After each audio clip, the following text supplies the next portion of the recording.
జై శ్రీరామ్.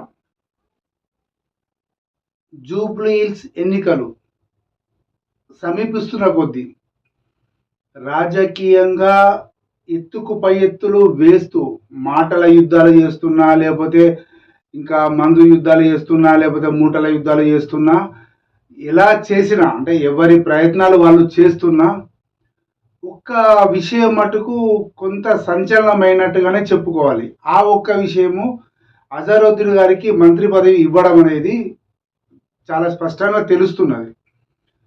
ఇట్లాంటి క్రిటికల్ టైంలో అజరుద్దీన్ గారికి మంత్రి పదవి ఇవ్వడం ఏమిటి? ఇంకా టైం ఉంది కదా, ఇంకో 15 రోజులకైనా ఇవ్వచ్చు.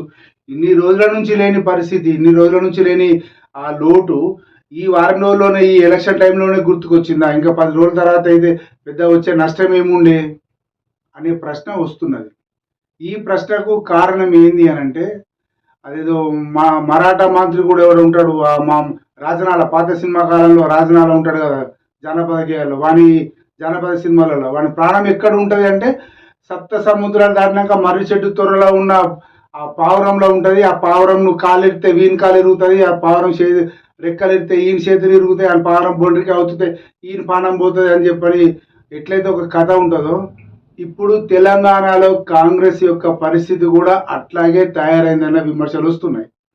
అంటే దీనికి కారణం ఏంది అంటే, కాంగ్రెస్ అనే ఒక పార్టీ సొంతంగా తనకు తానుగా తన అస్తిత్వాన్ని కాపాడుకొని ప్రజల ముందు నిలబడ్డ పరిస్థితిలో కూడా ఎంఐఎం చేతిలో, అంటే ఎంఐఎం చేతిలో కీలిబొమ్మ అయింది. వాళ్ళు ఎట్లా ఆడిస్తే అట్లా ఆడే పరిస్థితి వచ్చింది అనే ఒక టాక్, ఒక విమర్శ మటుకు వస్తున్నది. ఎందుకు వస్తున్నది అని అంటే, అజరుద్దీన్ గారు పెద్ద ఏం దీని గురించి పెద్ద పాకలా లేదు, ఎవరిని అడగాలో వాళ్ళు అడిగాడు. పెండింగ్ వస్తున్నది, ఇంకా వ్యవస్థ అవుతున్నది, ఇంకెవరికి ఇవ్వాలి ఎవరికి ఇవ్వాలనే చర్చ నడుస్తున్నది. నానుతున్న క్రమంలో కూడా సీదా వెళ్ళిండు అసదుద్దీన్ ఓవైసీని, అంటే ఎంఐఎం నేతలు కలిసి భై ముజే సీట్ ముజే మినిస్టర్ దిలావని చెప్పని మాట్లాడుకున్నాడు. వాళ్ళు చెప్పేసారు కాబట్టి వచ్చేసింది అనేది ఒక విమర్శ వస్తున్నది. విమర్శ ఇది రాజకీయంగా ఎత్తుగడ. అదే అజరుద్దీన్ తన అస్తిత్వాన్ని కాపాడుకోవడానికి తన ప్రయత్నం తను చేసుకున్నాడు. తన మినిస్టర్ కావాలా ఏదో రకంగా తెచ్చుకున్నాడు, దాంట్లో తప్పేం లేదు. అది కూడా కాంగ్రెస్ వారే కాంగ్రెస్లో తెచ్చుకున్నాడు కదా, పోయి బీజేపీలో బీఆర్ఎస్లో పోయి తెచ్చుకోలేదు ఆ సీటు, ఆ మంత్రి పదవి. కాబట్టి అది పెద్ద తప్పేం కాదు. ఇక్కడ అసలు విషయం ఏంటి అంటే, ఇప్పుడున్న పరిస్థితిలో కూడా కాంగ్రెస్ యొక్క స్వార్థం ఏంటంటే, కాంగ్రెస్ యొక్క మొదటి ఆలోచన అయితే, రెండవ ఆలోచన ఏంటంటే, జూబ్లీ హిల్స్ లోపల మైనారిటీ ఓట్లు కీలకం అని చెప్పి ప్రతి ఒక్కరికి రాజకీయాల్లో కూడా వీళ్ళు ఇప్పుడు పలకబలపం బట్టి రాసే వాళ్ళకు కూడా ఈరోజు జూబ్లీ హిల్స్ లోపల మైనారిటీ ఓట్లు కీలకమని తెలుసు. ఆ కీలకమైన ఓట్లను ఎలా రాబట్టుకోవడం అంటే, ఒకే దెబ్బకు 2 పిట్టలు. మైనారిటీకి సీట్ ఇవ్వాలా, ఎంఐఎం చెప్పాలా. ఎంఐఎం చెప్తే కూడా మనకు ఓట్లు వస్తాయి, అజరుద్దీన్ సీట్ ఇచ్చినా కూడా ఓట్లు వస్తాయి. అంటే ఒకే దెబ్బకు 2 పిట్టలు కాంగ్రెస్ కొట్టుకున్నది. దీనివల్ల ఏమైపోయింది అంటే, మైనారిటీ ఓట్లు గంపగుత్తగా కాంగ్రెస్కు పడతాయి అన్న ఒక చర్చ స్టార్ట్ అయింది. సరే, ఆ చర్చ ఎలా వచ్చినా ఎవరు వచ్చినా ఖచ్చితంగా ఇది ఎంత చేసినా కూడా అధికార పార్టీకి కొంత ఫేవర్గా ఉంటుందని చెప్పని తెలంగాణ సామ్నా ఎలక్షన్ల మొదటి రోజే, నామినేషన్ల కంటే మొదటి రోజే చెప్పినాం. తెలంగాణ సామ్నా అదే చెప్పింది కూడా. ఎందుకంటే ఇప్పుడున్న దాంట్లో కూడా మళ్ళీ ప్రయోగాలు చేయడానికి జనం ఇబ్బంది పడరు. అరే, వాడు అధికారం, అక్కడ కాంగ్రెస్ అధికారంలో ఉంది, పోనీ పోటాపోటీగా ఉందా అంటే అది కాదు. ఆ కాంగ్రెస్ అధికార పోటీలో ఉంది. ఈ ఒక్క సీటు వల్ల మనం ప్రతిపక్షాన్ని గెలిపిస్తే ఆ ప్రతిపక్షము ఇక్కడ చేసేది ఏముంటుంది? మళ్ళీ గవే మురికి డ్రైనేజ్ వ్యవస్థ ఉంటుంది, గవే మన గతుకుల రోడ్లు ఉంటాయి, అదే జోపిడి పట్టీలు ఉంటాయి, అవే గుడిసెలు ఉంటాయి, అదే కథ ఉంటుంది. పెద్దగా మారేది ఏముండదు.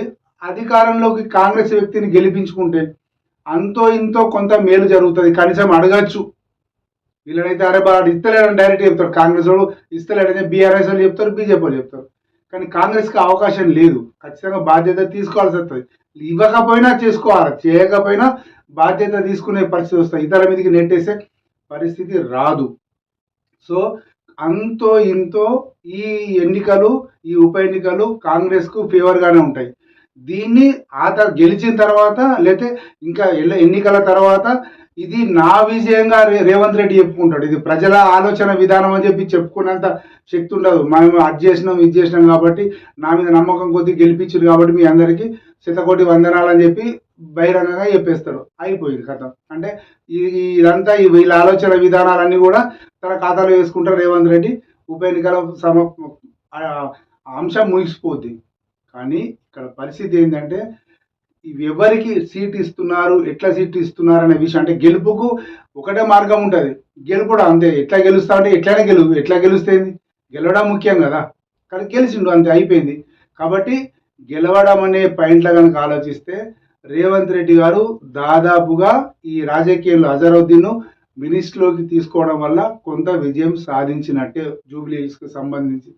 ఆ తర్వాత వస్తాడా రాడా, అతనికి ఇస్తారా ఇవ్వరా, ఎమ్మెల్సీ అవుతాడా కాడా, 6 నెలల తర్వాత ఏం జరుగుద్ది అనేది తర్వాత విషయం. కానీ ఇప్పుడు మటుకు రేవంత్ రెడ్డి తన రాజకీయ చిత్రతతోటి అటు ఎంఐఎంను ఇటు కాంగ్రెస్ ఇటు మైనార్టీ ఓట్లను రెండింటినీ కాపాడుకుని జూబ్లీ హిల్స్ ఎన్నికల కోసం కొంత రహదారిని ఆ రహదారి కంపను కొంత క్లియర్ చేసుకున్నట్టుగానే చాలా మంది రాజకీయ విశ్లేషకులు అంచనా వేస్తున్నారు. జై శ్రీరామ్.